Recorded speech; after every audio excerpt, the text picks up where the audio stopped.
Hi, my name is Stephanie Carroll, and today we're going to be talking about creating structure in the classroom by using visual schedules.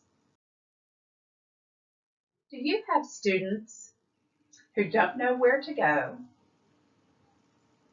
always seem confused, always have a meltdown, struggle with transitions, or annoy the other students? If so, the visual schedules will work for you. Our outline for today. We will be discussing what are visual schedules, why to use a visual schedule, how to create a visual schedule, and how to use a visual schedule.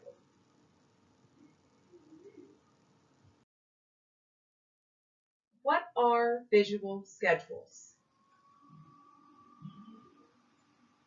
A visual schedule is a type of visual support used to help children anticipate transitions and upcoming activities. These schedules consist of words, objects, pictures, icons, and numbers. These schedules are beneficial for special education students, but almost any student can benefit from them. Visual schedules provide a consistent structure that students crave. Why use visual schedules in the classroom?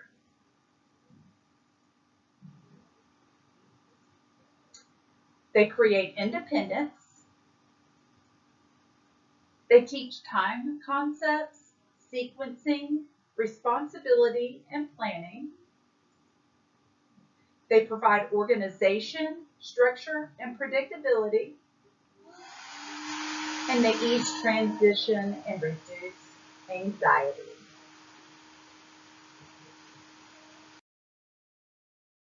How to implement a visual schedule. In my classroom, I use 7 steps to implement a visual schedule. Step 1. Choose a format that will work for an individual student or for students in your classroom. Step 2. Decide on a cue to trigger the student to check their schedule to see what is next.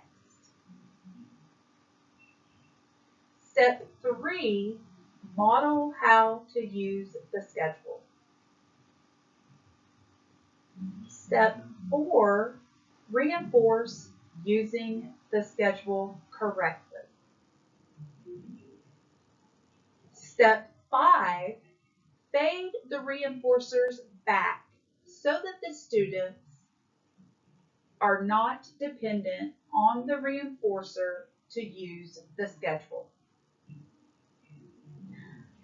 Step 6, update the schedule as needed. And step 7, break the schedule. Let's dive in a little deeper. Step 1, pick a schedule format. There are many different types of formats for visual schedules. So, when you pick a type, you want to make sure that it will work for your classroom and or your individual students. Teachers may consider the student's comprehension level, their attention span, their sequencing abilities, and any other skills demonstrated by the student in the classroom that you as the teacher feel would be important. The first example I would like to discuss is a first and then schedule. This is a simple schedule that is used to motivate students to complete a less preferred activity by having more desirable activity that follows. This short schedule only gives what's happening first and then next. It's a great place to start when you are implementing a visual schedule for the first time. As you can see, that you also have an option where you could list a task that is first, next, and then. Here's an example. This student needs to complete their activity in their book first, and then they will get time to play with the Play-Doh. Make sure that your students are aware of the time that they get to do each activity.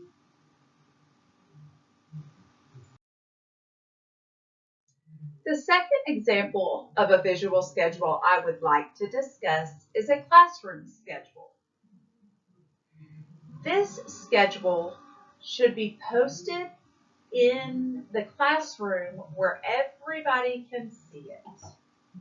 It's a list of the tasks in the order of which the whole class will complete them. The pictures are used on the schedule to reinforce the understanding of the daily activity. The third example of a visual schedule I would like to discuss are individual schedules. These schedules are unique to each child.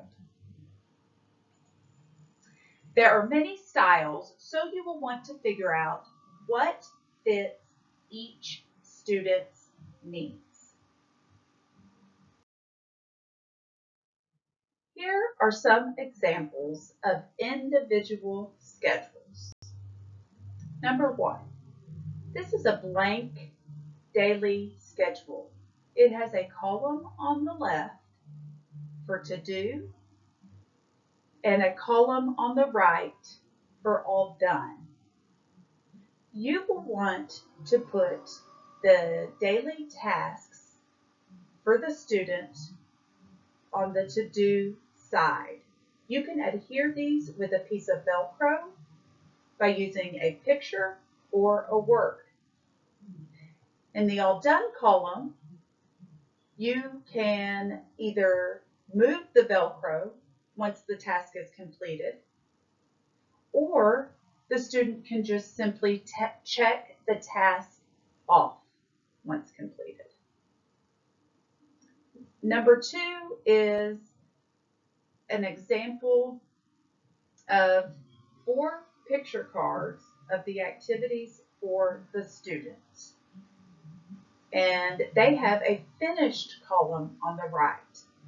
As they do each task, they will remove the picture and place it in the finished column. The third option is the same idea. It's just a schedule that is created horizontally. So you will have the to-do across the top of the page and the finished at the bottom of the page. You will move each picture card from the task to the finished spot once the task is completed. Examples 4 and 5 are ones that the students will need if they're the type of person who needs like out of sight, out of mind to feel the sense of accomplishment. So in the fourth example, you have your schedule where you close the flap over the picture. It just closes and adheres by the Velcro, and then they go on to the next task. So you do that each time you complete the task.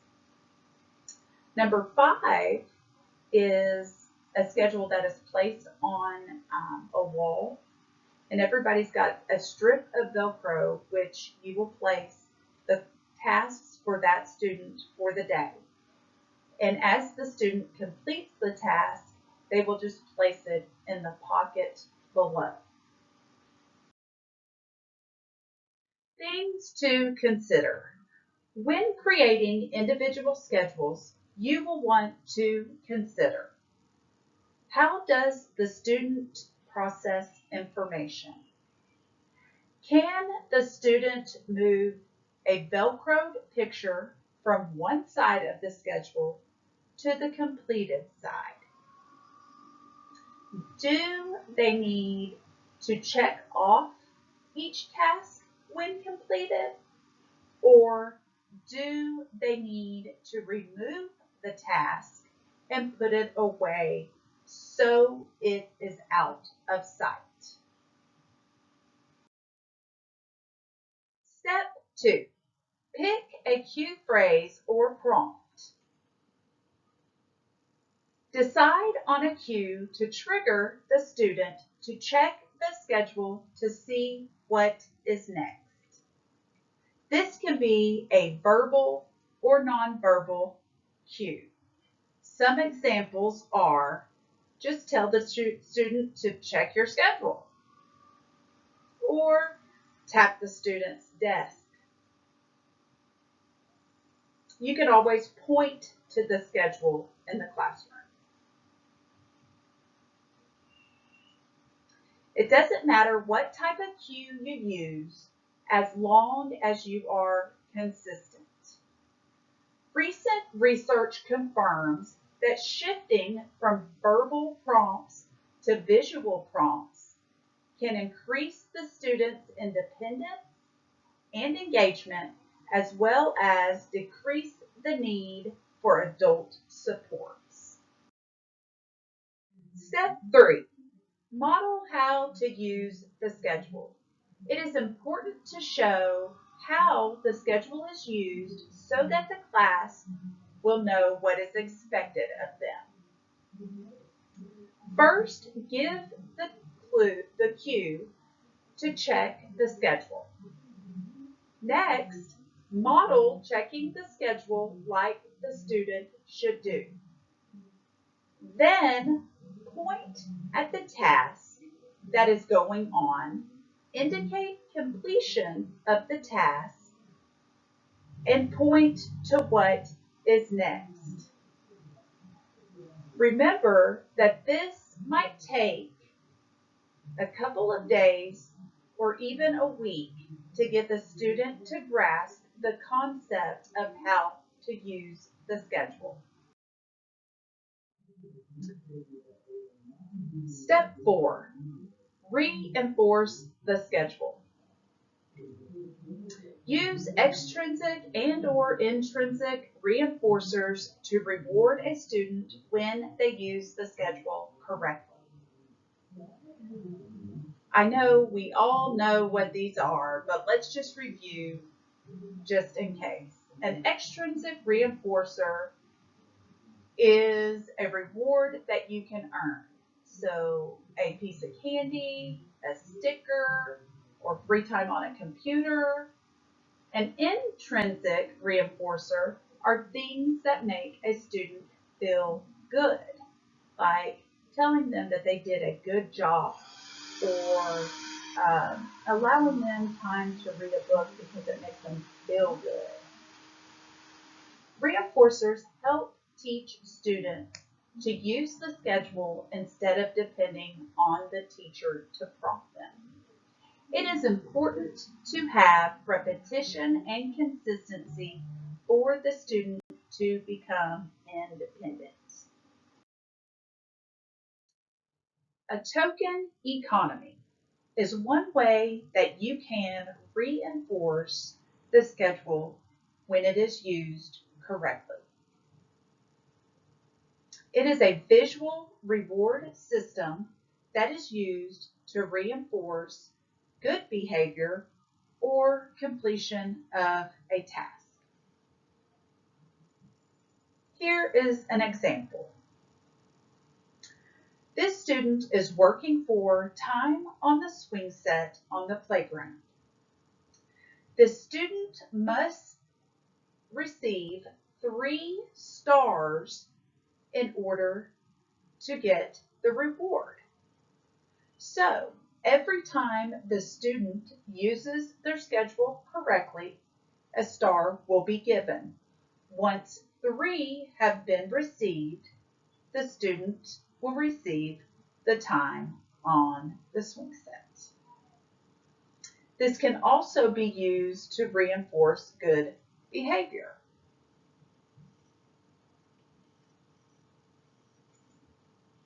Here's an example where James needs to stay in his seat. And so James needs to earn 5 stars to receive his reward. Every time the teacher notices that James is in his seat, he will receive a star. Once he has earned 5 stars, he will get to have lunch with a friend. Make sure to discuss with the students the behavior or the task that needs to be completed in order for them to receive the reward. Step 5, fade the reinforcers back. This must be done to avoid the student becoming dependent on the reinforcers to use the schedule. This is important for the students to learn that they need to check the schedule on their own to know what task to do, what task is next, and to check it off when the task is completed. The goal here is to teach the student how to become more responsible, organized, and independent. Step 6, update schedules as needed. You may be thinking, how do you know when to update the schedule? When implementing a visual schedule, start off with a simple schedule. Then take data on each student to know if the schedule is working or if it needs to be changed.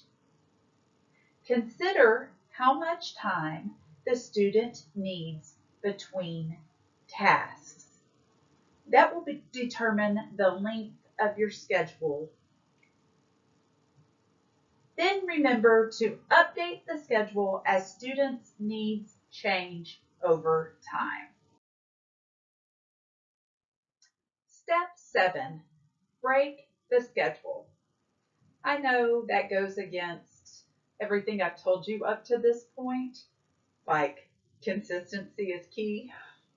Well, this is the opposite of that, but it is important to teach your students.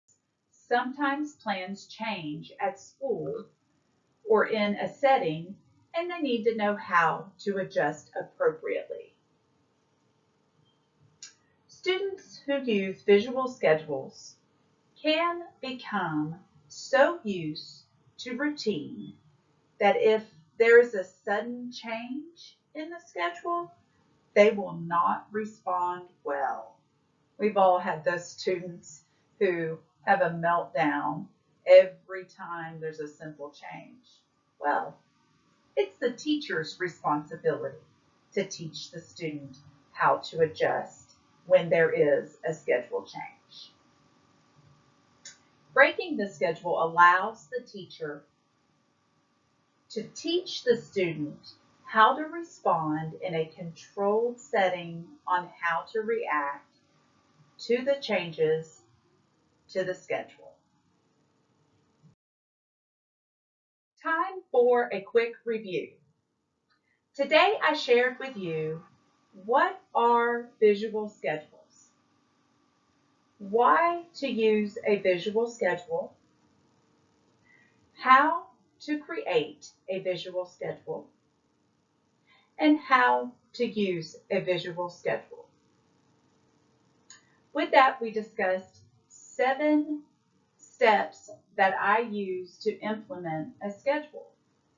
And in those 7 steps, we dove in deeper and we learned different formats of visual schedules, creating a cue for the visual schedule, reinforcing the visual schedule through positive reinforcements. I even gave an example of how to use a token economy.